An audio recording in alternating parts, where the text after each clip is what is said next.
কয় তুই 1 তালাক 2 তালাক 3 তালাক, তোর 14 গোষ্ঠী শুদ্ধা তালাক, যেই হুজুর বিয়া পড়াইছে হুজুর শুদ্ধা তালাক। আলোচিত, তাও ইসলামিক আলোচক আবু তোহা আদনান ভাইয়ের পারিবারিক যে সমস্যাটা আপনারা জানেন, সবাই জানে, মিডিয়ার মধ্যে আসছে, এই বিষয়টা নিয়ে অনেক আলোচনা সমালোচনা হয়েছে। তাদের বিচ্ছেদ হয়েছে, বিচ্ছেদের দিনও ডিভোর্সের দিনও তারা জানে না যে আবার আমরা কি হব, একত্রিত হব। তারা আবারও যদি, তারা তো শরীয়ত সম্মতভাবেই যেহেতু ডিভোর্সে তারা 1 তালাকের কথা বলেছিল, 1 তালাক দিলে তার হিলা লাগে না, 1 তালাক দিলে তো আর সেখানে বিবিকে আবার পুনরায় যদি ইদ্যত শেষ হয়ে যায় তাহলে আবার তাকে বৈবাহিক বন্ধনে আবদ্ধ করা যায়, সাক্ষীর মাধ্যমে, মোহরের মাধ্যমে সব কিছু দিয়ে তাকে আবার কি করে আনা যায়, ফিরিয়ে আনা যায়। কিন্তু 3 যখন দিয়ে ফেলেন তখন আর কোনো সুযোগ নাই। তখন কি করে জানেন, এক হুজুরে ফোনে জিগায়, হুজুর এই তো রাগের মাথায় 3 বলছে, কয় না আর ফিরে আনার সুযোগ নাই, যদি 1 দিতেন বা 2 দিতেন তাইলে আনতে পারতেন। তখন আরেক হুজুরে ফোন দিয়ে, কয় হুজুর আমি কি 1 বলছি না 2 বলছি, আমার সঠিক মনে নাই, তাইলে বলেন তো আমার বউ আসেনি। চিন্তা করছেন এবার অবস্থাটা, মানে এক হুজুরের কাছ থেকে একটু আইডিয়া নেয়, আরেক হুজুরের কাছে গিয়া আরেকটা জিজ্ঞাসা করে। ইসলামরে একটা খেলতামাশার পাত্র বানিয়ে নিয়েছে তারা। এই জন্য লিখিত ছাড়া আমার কাছে, আমি আজকে বললাম, লিখিত ছাড়া কেউ তালাকের ফতোয়া ফোনে আমার কাছে চাবেন না। আমি নিষেধ করলে আপনি কষ্ট পেতে পারেন, লিখিত দিবেন, আপনি কি বলতে চাচ্ছেন। একই লিখিত আপনি লাগলে আরেক জায়গায় দেন, আপনি এটাকে যাচাই করেন যে আমি সঠিক বললাম না ব্যাঠিক বললাম। একই লেখা 2 জায়গায় দেন, তখন দেখেন কোরআন হাদিস কি বলে। আপনি আমারে একটা বলবেন, আরেকজনের আরেকটা বলবেন, আর এ নিয়ে সমাজকে ঘোলা করবেন, এটা কোনোদিন করতে দেওয়া যাবে। আল্লাহ বুঝার তৌফিক দিক, জোরে কান আমিন। আপনারা আরো অবাক হবেন, আমার নবীর পরিবার একবার মা আয়েশার সাথে আমার নবীর একটু মনোমালিন্য হয়েছে। সুবহানাল্লাহ, জোরে কান সবাই। কার সাথে? মা আয়েশা সিদ্দিকার সাথে। নবীজির জীবনে একজনেই ছিল একেবারে বাকেরা স্ত্রী, কম বয়সে আল্লাহর নবী যাকে বিয়ে করেছেন তিনি মা আয়েশা আবু বকর সিদ্দিক রাদিয়াল্লাহু তাআলা আনহুর কন্যা মা আয়েশা সিদ্দিকা। নবীজির সাথে একটু মনোমালিন্য হলো, নবীজি মা আয়েশার হালাত দেখে একটু কষ্ট পাইছে আর কি। মাঝে মাঝে ফোন দিয়া কিছু ভাইরা এমন বিরক্ত করে, বিশেষ করে তালাকের মাসালা কিছু হইলেই, আমি জানি যে ফোন আসছে মাসালা জিজ্ঞাসা করতে চাচ্ছে, আমার মনে হয় এটা তালাকের মাসালা। আসলে তালাকের মাসালাগুলো আমরা ফোনে নিব না, এগুলো আমরা সাক্ষাতে, লিখিত আকারে সাক্ষাতে আমরা মাসালাগুলো নিব, কারণ এটা এত সহজ ব্যাপার না। আপনি ফোনের মাধ্যমে জানলেন, যা খুশি তাই করলেন, আপনি একরকম বললেন, আমার একরকম বলেন, আমার থেকে জানলেন একরকম, আরেক হুজুরের কাছ থেকে আবার জানে আরেক রকম। এই হুজুরের কাছ থেকে জানছে যে এইটা হলে এইটা হইতো, তখন তার কাছে গিয়ে আবার মিথ্যা বলে যে না আমি এটা বলি না, আমি এটা বলছি, তখন সে ফতোয়া দেয় আরেক রকম। তখন বলে আরে এই হুজুররা এই ভিন্ন ভিন্ন মাসালা দিচ্ছে। আসলে তো মাসালায় সমস্যা না, মাসালায় সমস্যা না, সমস্যা হলো তার বলায়, সে বলছে উল্টা, সে বলছে ভিন্ন রকম, এই জন্য মাসালাও হয়ে যাচ্ছে কি ভিন্ন রকম। এই জন্য তালাকের মাসালাগুলো আপনারা ফতোয়ার মাধ্যমে জেনে নেবেন। তালাকটা তো সহজ ব্যাপার না। এই পৃথিবীতে আল্লাহ যত জিনিস হালাল করেছেন, যত জিনিসকে মুবাহ করেছেন, তার মধ্যে সবচেয়ে নিম্নমানের একেবারে নিম্নমানের মুবাহ এবং হালাল জিনিস হলো তালাক। এটা সহজেই স্ত্রীকে দেওয়া বৈধ হবে না, ঠিক হবে না। বিবাহের বন্ধন এটা জান্নাতি বন্ধন, যদি জান্নাতি বন্ধন না হতো আল্লাহ তাআলা আদম এবং মা হাওয়ার বিবাহ এটা জান্নাতের ভিতরে সমাধান করতেন না। যদিও আমরা এটাকে নিয়ে গেছি কমিউনিটি সেন্টার, এটা মসজিদের জিনিস, এটা পবিত্র ঘরের জিনিস, কিন্তু আমরা নিয়ে গেছি কোথায়? কমিউনিটি সেন্টারে। আমরা নিয়ে গেছি এটাকে নোংরা জায়গায়, আমরা নিয়ে গেছি কনসার্টের আসরে। এটা তো ইবাদত, নামাজ যেমন আল্লাহর ঘরে হয়, দোয়া যেমন আল্লাহর ঘরে হয়, বিবাহের বন্ধনটা আল্লাহর ঘরে হবে। নবীজি তার সব বিবাহগুলো এবং আজওয়াজে মুতাহারাতদের বিবাহগুলো কোথায় হয়েছে বলেন তো? মসজিদের ভিতরে খুতবা দিয়েছেন, হালাল তরিকায়, সুন্নত তরিকায় বিবাহ হয়েছে। আমাদের প্রথমেই গলত, গোড়াতেই আমাদের গলত, যার কারণে আজকে দাম্পত্য জীবনের মধ্যে কি নাই? সুখ নাই, শান্তি নাই। কথায় কথায় তালাক, কথায় কথায় তালাক। তালাক জিনিসটা খুব কঠিন। বিবাহটাও যেমন মুখের দ্বারা হয়ে যায়, তালাক জিনিসটা মুখ দিয়া বললেই সাথে সাথে হয়ে যায়। আর আইসেই আমাদের কাছে আরজি পেশ করে, হুজুর রাগের মাথায় দিয়েছি, হুজুর ছোট বাচ্চাটা, এই বাচ্চা নিয়ে আমি কি করব হুজুর, দেখেন কোনো একটা লাইন গার্ড করে দেওয়া যায় কিনা। বলেন এটা কি কোনো সিস্টেম হলো? আপনি তালাক দেওয়ার আগে তো জানলেন না যে হুজুর আমি আমার বিবিকে তালাক দিব কিনা। এতই সহজ, কথায় কথায় তালাক। এত সহজ না। তালাকের ধাপটা একেবারে চূড়ান্ত পর্যায়ের ধাপ। আপনি বিবাহ করার আগে মেয়ে দেখছেন, মেয়ের বাবাকে দেখছেন, মেয়ের পজিশন দেখছেন, তার শিক্ষাগত যোগ্যতা দেখছেন, তার কোয়ালিফিকেশন, সব কিছু আপনি যাচাই বাছাই করলেন, সব দেখলেন, এরপরে আপনি কবুল বলছেন, নাকি আগেই কবুল করে ফেলছেন? তাহলে বিয়ে করার ক্ষেত্রে এত কিছু যাচাই করেন, কেন তালাক দেওয়ার ক্ষেত্রে আপনি যাচাই করেন না? মন চাইলো আর তালাক দিয়ে দিলেন। হারাম সংসার করতেছেন, ঘরের সন্তানটাও হারাম। এখন সন্তানগুলো, জারজ সন্তানের পালা বেড়ে গেছে সমাজের ভিতরে। নোটারি পাবলিকের এক প্রতিবেদন দেখলাম আমি, সেখানে লিখছে যে বর্তমানে দৈনন্দিন প্রায় 60 থেকে 70টা তালাক আমাদের নোট করতে হয় দৈনন্দিন জীবনে। দৈনন্দিন 60 থেকে 70টা, যদি এরকম ডেলি হয় তাহলে চিন্তা করেন মাসে কতগুলো তালাক হচ্ছে। আর এইগুলো আপনারা বেজার হয়েন না, বেশিরভাগ হচ্ছে শিক্ষিত পরিবারে, গ্রামে মাঠে ঘাটে কাজ করে, কামলা কিষান দেয়, ওদের পরিবারে এত তালাক নাই যতটা তালাক হয় শিক্ষিত পরিবারগুলোতে। ভদ্র ফ্যামিলিগুলোর মধ্যে ভদ্র মাথায়, ঠান্ডা মাথায় তারা, এই ঠান্ডা মাথার খুনিরা বিবিদেরকে তালাক দিয়ে তাকে নিয়ে আবার সংসার করতেছে। কথা ঠিক না ব্যাঠিক জোরে কর। এই জন্য নিজের জীবনে অশান্তি টেনে আনবেন না। একটা কথাই তো মাত্র, হুজুর আগের মাথায় বলছে। আমি বলি আগের মাথায় বলছেন, বউরেই তো বলছেন, মাকে তো আর বলেন নাই। তাতে আপনি বউও চিনেন, মাও চিনেন। সেন্সলেস মানুষ কখন হয়? যখন মাও চিনে না, বউও চিনে না। ছোট বাচ্চা আছে, হুজুর কি করা যায়? না, এই জন্য তালাক সহজেই দেবেন না।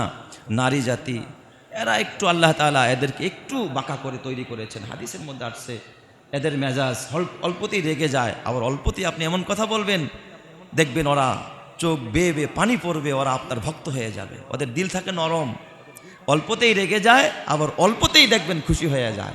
সুবহানাল্লাহ, যেরকম সবাই সামান্য একটা গিফট দিয়েছেন, দেখবেন খুশি হয়ে গেছে, আসমান জমিনের খুশি হয়ে গেছে। দাম্পত্য জীবনে একটু কলহ থাকবে, একটু ঝগড়া থাকতেই পারে, একটু মনোমালিন্য হতেই পারে। সেজন্য তো কথায় কথায় কি দেওয়া যাবে না? তালাক দেওয়া যাবে না। প্রথম পদক্ষেপ হলো আপনাকে সমঝোতা করতে হবে, সমাধান করেন। বাস একটা ভুল বুঝাবুঝি হয়েছে, মিস আন্ডারস্ট্যান্ডিং হয়েছে, এটা সমাধান করলেই তো হয়ে যায়। সমাধান করেন, তালাক কেন দিতে যাচ্ছেন? নিজে না পারেন, প্রথম ধাপ হলো নিজে দেখো, সমঝোতা করো। এখনো তুমি পারতেছো না, না বুঝতেছে না, ঘাটতারা, বদমেজাজি। আরে ভাই, আপনার তো ওই সময় একটু বোঝা দরকার যে আমার স্ত্রী যদিও বদমেজাজি, কিন্তু তার অন্যান্য কোয়ালিটি তো ভালো, তার রান্নাটা কত চমৎকার, সে তো রান্না করতেছে, ঘরটা গুছায় রাখতেছে, আমার একটা সম্পদ সে নষ্ট করতেছে না, আমার অবর্তমানে সে তার ইজ্জত আবরুকে হেফাজত করতেছে। হয়তোবা সে বদমেজাজি, একটা গুণ তার খারাপ, আপনি তার আরো 10টা ভালো গুণ ভিতরে ঢুকান, দেখবেন তার প্রতি আপনার খারাপ মন তৈরি হবে না। আমরা শুধু মানুষের একটা খারাপ গুণই দেখি, তার ভালো গুণগুলো দেখি না। এমন পুরুষ আমাদের সমাজ আছে না নাই? এই জোরে বলেন, আছে না নাই? সব ভালো, আপনার সন্তানগুলো সে লালন পালন করতেছে, ঘরে রান্না করতেছে, সব ভালো, শুধুমাত্র হয়তো আপনার সাথে ওইভাবে সে হাসি দিয়ে কথা বলতে পারে না। হ্যাঁ, এটাও একটা ত্রুটি, কিন্তু সেটাকে আপনি কেন্দ্র করে তাকে আপনার জীবন থেকে তালাক দেওয়ার মতো অভিশাপ, এত বড় একটা ঘৃণিত কাজ আপনি কোনোদিন করতে পারেন। আপনাকে সচেতন হওয়া উচিত, বুঝানো উচিত। তো প্রথম আপনি বুঝাবেন, সমঝোতা করবেন। নবী আলাইহিস সালাম একবার তার পরিবারের সাথে একটু কথা মধ্যে একটু নবীজি মনোমালিন্য হয়েছে পরিবারের সাথে, নবীজি মসজিদে গিয়া ঘুমায় রয়েছে। সুবহানাল্লাহ, যেরকম সবাই বিছানা আলাগ করবেন, দেখেন বুঝায়া পারতেছেন না, বিছানা আলাগ করে দেন, একটু একদিন আলাদা ঘুমান, আলাদা বেডে ঘুমান, দেখবেন এই বিবি গিয়ে আপনাকে টাইনা আনতেছে। সুবহানাল্লাহ, যেরকম সবাই মহব্বত আরো বেড়ে যাবে। ওমরে ফারুক রাদিয়াল্লাহু তাআলা আনহু, উনি আইসা সমঝোতা করে দিছে। ওমর নবীর সাহাবী, আবার নবীর শ্বশুর আব্বা মা হাফসার বাবা। সুবহানাল্লাহ, যেরকম সবাই। তো এই টুকিটাকি সমস্যা হবে, এই নিয়েই জীবন চালাইতে হবে। 100% আপনি একেবারে পিওর ভাবে, নির্ভেজাল ভাবে থাকতে পারবেন না, কারণ দুনিয়াটা তো ওই রকমের আরামের জায়গা না। আরামের জায়গা তো খোদার জান্নাত। সুবহানাল্লাহ। একটু সমস্যা হবে, এ নিয়েই চলতে হবে আপনাকে। দ্বিতীয় নম্বর বললাম, বিছানা আলাগ করেন, একটু আলাদা শুয়ে দেখেন ঠিক হয় কিনা। এটাও না হয় মাঝে মধ্যে একটু শাসন, মৃদু আঘাত। নবীজি মাঝে মধ্যে মেসওয়াক দিয়া, তরবারির উল্টা পিঠ দিয়া মা আয়েশাকে হালকা মৃদু আঘাত করতেন। মা আয়েশা হাসি দিয়ে ফেলতেন যে আমাকে মারলেন না আর কিছু করলেন, মানে হাসি পাইতো তার। নবীজি হালকা করে একটু গায়ে টাচ করতেন। সুবহানাল্লাহ, যেরকম সবাই। আর আমরা বিসমিল্লাতে গালের মধ্যে চর, নাক ফাটায় ফেলায়, ঘুষি দিয়ে কি ফাটায়? নাক ফাটায় ফেলায়। এগুলো তো মূর্খতা, এগুলো একেবারে মূর্খতা। এগুলো করবেন না। পরিবারের ম্যাক্সিমাম পরিবারের অশান্তির মূল কারণ এই জায়গাটায়। স্বামী স্ত্রীর মধ্যে কি নাই? সমঝোতা নাই, মিল মহাব্বত নাই। এরপরে যদি দেখেন যে না, এই বিবিকে নিয়ে আমি পারতেছি না, আর কুলাচ্ছে না, সম্ভব না, তখন কোরআন বলে তুমি তোমার পক্ষের একজন সালিশ, মেয়ে পক্ষের একজন সালিশ, দুইজন হাকামকে, দুইজন বিচারককে নিযুক্ত করো। এরা দুই পরিবারের সাথে দেখো একটা সমঝোতায় আসতে পারে কিনা। এরাও ব্যর্থ যদি হয়ে যায়, এরপরে তুমি সিদ্ধান্ত নাও, হ্যাঁ তুমি এখন তালাক দিবা। তাও তালাক দিতে হবে এই নারীটা যখন তার পিরিয়ড শেষ হবে, পবিত্র হবে, ওই সময় এক তালাক মুখে বলতে হবে তাকে, এক তালাক।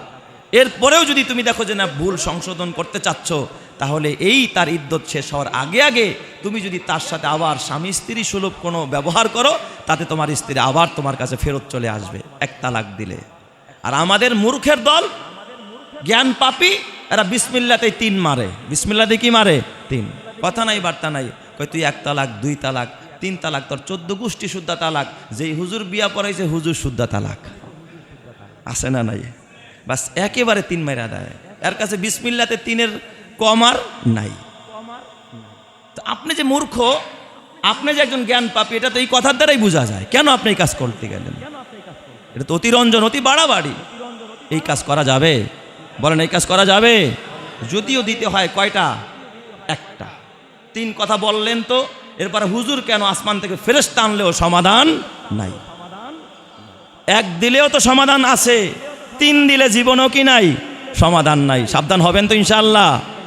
এই যে আমাদের দেশে দেখেন একটা আলোচিত, তাও ইসলামিক আলোচক আবু তো আদনান ভাইয়ের পারিবারিক যে সমস্যাটা আপনারা জানেন, সবাই জানে, মিডিয়ার মধ্যে আসছে, এই বিষয়টা নিয়ে অনেক আলোচনা সমালোচনা হয়েছে। তাদের বিচ্ছেদ হয়েছে, বিচ্ছেদের দিনও, ডিভোর্সের দিনও তারা জানে না যে আবার আমরা কি হব? একত্রিত হব।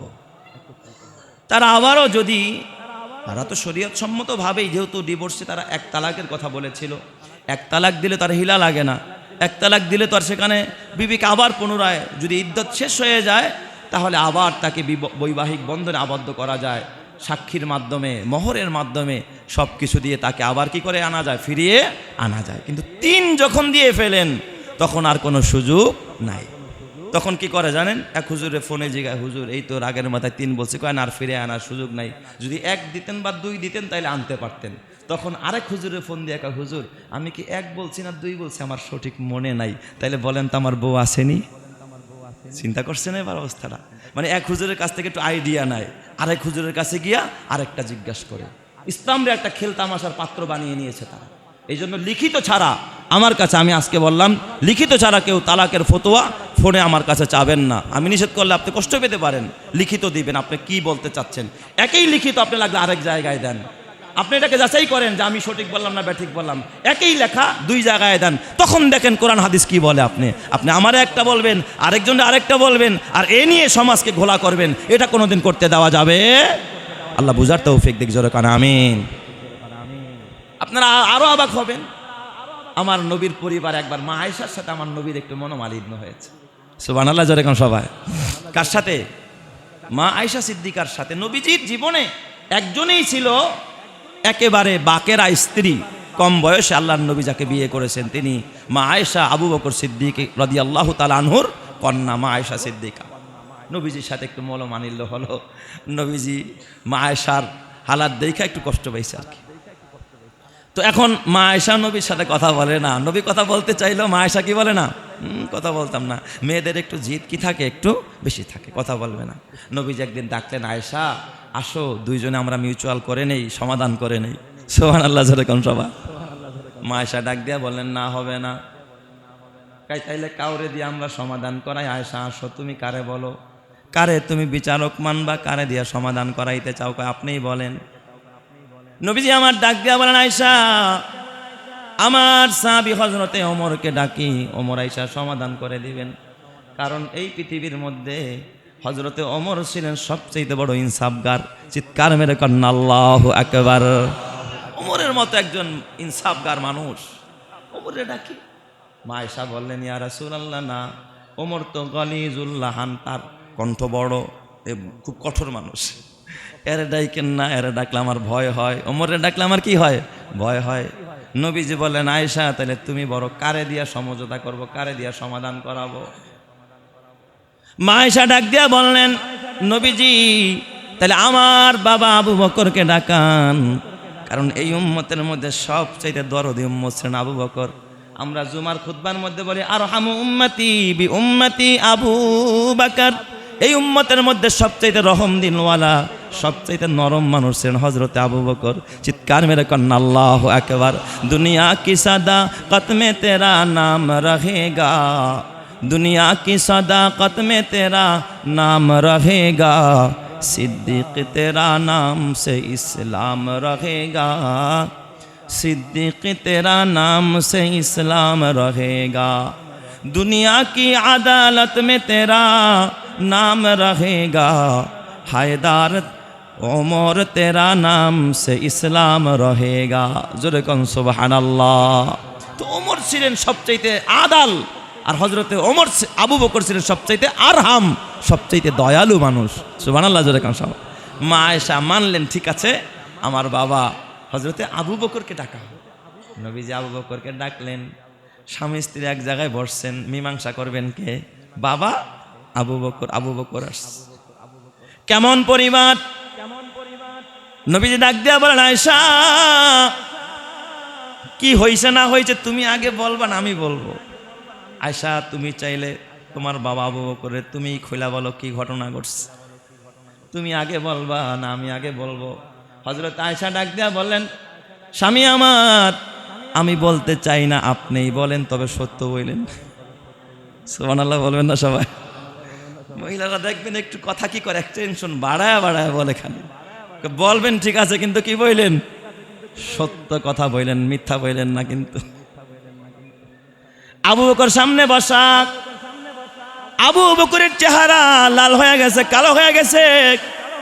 যেই মানুষটা নবী হওয়ার আগে মিথ্যা কথা বলল না, যেই মানুষটাকে জন্মের পরে মক্কার কাফেররা পর্যন্ত তার আল আমিন উপাধি দিল, এই মানুষটারে আমার মেয়ে আমার সামনে ডাক দিয়া আপনি সত্য বললেন, জীবনে মিথ্যা বললেন না।